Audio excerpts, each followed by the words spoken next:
Olá, seja bem-vindo mais uma vez ao CNB Notícias, o seu canal de informações sobre a política do nosso Brasil. Você que está nos acompanhando, muito obrigada pela presença. Você que está chegando agora, espero que você goste, se inscreva e fique com a gente. Ative o sininho das notificações na opção todas e se você gostar, deixa um joinha. Obrigada pela sua presença. As informações chegando aqui sem enrolação, direto ao assunto. Vou falar a respeito do novo chefe do GSI de Lula e Fidel.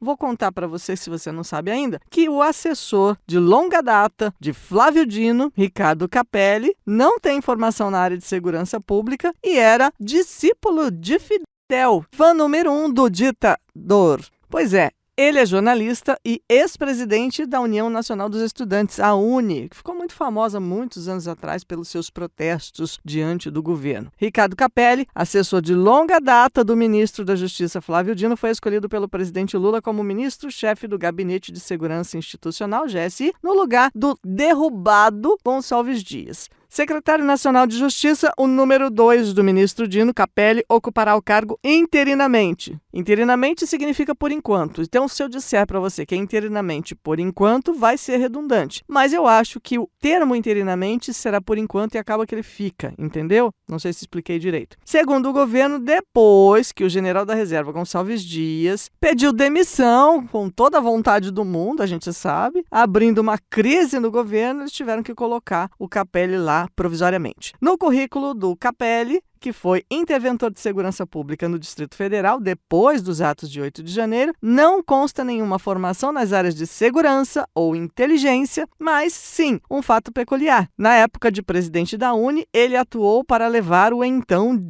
ditador cubano Fidel para participar de um encontro estudantil, uma entidade estudantil, em 1999, em Belo Horizonte. Postagens com a fotografia de Capelli ao lado do ditador foram publicadas nas redes sociais. Inclusive, no site da UNE tem um diálogo que reproduz, então, conversa do estudante, na época, ele era estudante, e o tal ditador.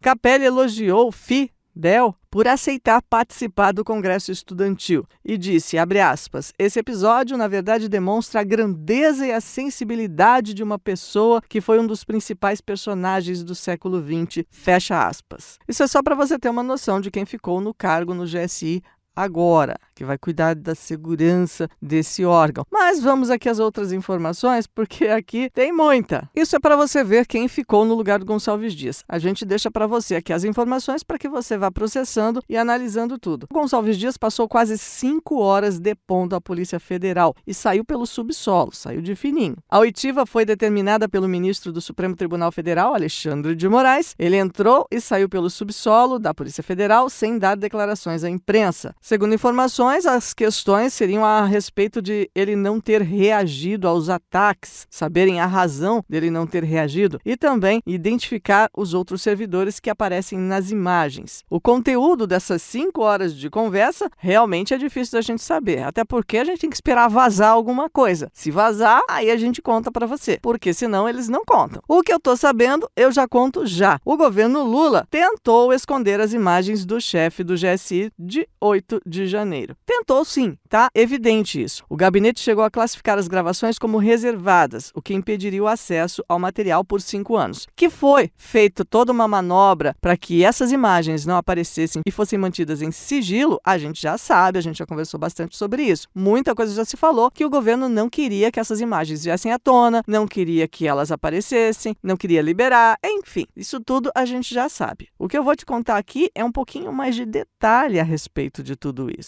Por exemplo, a equipe do presidente da República negou em pelo menos 8 ocasiões o acesso às imagens que marcaram o noticiário político dessa semana, as imagens que vazaram. O GSI chegou a classificar as imagens como reservadas. Isso significa que, pela Lei de Acesso à Informação, o acesso ao conteúdo seria proibido por 5 anos. Esse processo ocorreu em dia 1º de fevereiro, quando o GSI emitiu um termo de classificação de informação, que é um TCI, e impôs o grau reservado às imagens do circuito interno do Planalto. Acontece, gente, que como todo mundo que faz coisa errada faz erro, aconteceram erros, tá? E eu vou contar para você. A reportagem do Jornal Estado de São Paulo, inclusive, mostrou que o documento elaborado pelo governo continha erros. O principal deles, o termo que colocava lá a proteção às imagens, fazendo elas serem reservadas, estava incluindo apenas proteção às imagens gravadas a partir de fevereiro, o que deixaria as imagens de 8 de janeiro disponíveis ao público. Posteriormente, a Controladoria Geral da União, a CGU, recebeu 2 pedidos para que o Planalto mudasse de ideia e liberasse as imagens. O GSI chegou a ser consultado sobre o assunto e decidiu corrigir o erro na classificação de sigilo, o que fez com que eles mudassem a proteção das imagens para o dia 1º de janeiro, para começar no dia 1º de janeiro, incluindo então o dia 8. O GSI alegou que não poderia liberar o acesso às imagens porque estava revisando seus planos de segurança. A CGU acatou os argumentos do gabinete e decidiu manter as gravações sob sigilo, embora eles pudessem determinar a liberação da imagem se quisessem. Entenderam? O que finaliza essa informação para vocês é o que o próprio Gonçalves Dias já disse em várias oportunidades desde que tudo isso aconteceu. Ele já disse que ele já tinha enviado as imagens todas para o Lula e para a galera toda ali do governo, STF, todo mundo. Então, o pessoal estava segurando as imagens, mas eles já tinham conhecimento, segundo o próprio Gonçalves Dias. E você, o que você acha disso? Você acha que o Lula não tinha visto, não tinha conhecimento disso? Para ele estar tentando subornar tanta gente para não assinar a CPMI?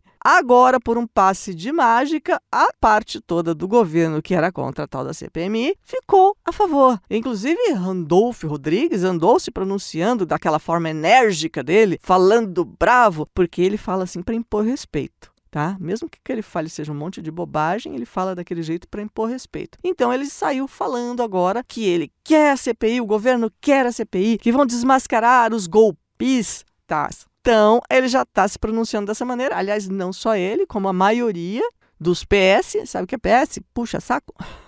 A maioria deles já mudou de lado em questão de CPMI, tanto que ela já recebeu várias assinaturas, até mais do que necessário. Você vê só como que o pessoal anda de acordo com o que é necessário para eles. Só quero ver como vai ser conduzida essa CPMI, tendo em vista que o interesse deles é que ela não acontecesse. Então, o que você acha? Com todos esses caras que podem mudar as coisas, inclusive mudar até leis, mudar prerrogativas para cuidar de uma coisa dessas. Até porque Alexandre de Moraes não voltou atrás na prisão do Anderson Torres, continua fazendo ameaças de prender mais pessoas que ele alega responsáveis pelo dia 8 de janeiro, em vez de focar agora a investigação nessas imagens e tentar descobrir quem realmente estragou tudo lá dentro. Porque se ele fosse uma pessoa idônea, ele faria isso. Se houvesse isonomia, que é uma maneira de falar que diz que a justiça é igual para todo mundo, ele faria isso. Mas não, ele continua ameaçando pessoas, continua ameaçando senhorinhas do WhatsApp, pessoalzinho aposentado que estava na frente dos quartéis, mas não põe realmente quem deveria atrás das grades. E olha que ele, se for por quem deveria atrás das grades, é capaz dele ter que entrar dentro da cela e jogar a chave fora também. Inclusive, gente, sempre tem aí as informações tentando manipular as verdades, mas nós temos aquela convicção de que nós não somos idiotas.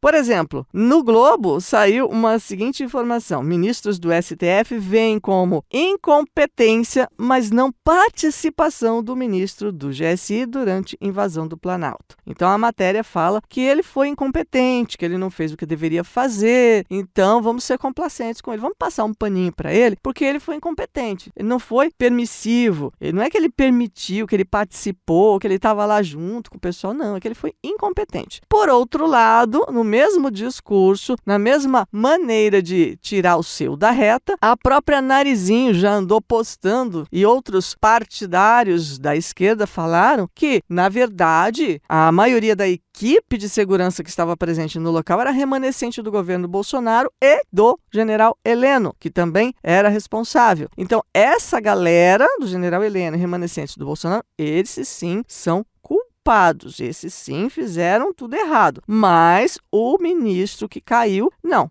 Foi só incompetência mesmo. Entenderam? Se vocês não entenderam, pergunta aqui para mim. Mas eu acho que vocês entenderam, né? Quando é os outros são culpados. Quando é do lado deles, aí não, foi só uma incompetência, mas a gente já tirou ele do cargo. E tiram o deles da reta. E é muita cara de pau, vocês não acham? Bom, gente, para que as informações não fiquem muito longas por aqui, para que esse vídeo não fique muito grande, eu vou falar rapidamente a respeito do que o governador de São Paulo, Tarcísio de Freitas, fez críticas ao governo Lula, dizendo que o atual presidente petista não está sabendo aproveitar as janelas de oportunidade, não está entregando aquilo que o Brasil esperava e não tem um plano. Ele disse que Lula apenas reeditou projetos antigos e que, graças a isso, o nome do ex-presidente Jair Bolsonaro continuará forte na direita. Eu não tenho dúvidas a respeito disso. Agora, para encerrar esse vídeo, eu quero falar a respeito da mãe dos pobres. Sim, porque se o Lula é o pai dos pobres, a mulher dele é a mãe dos pobres, né, gente? Um pessoal muito humilde, pessoal muito simples,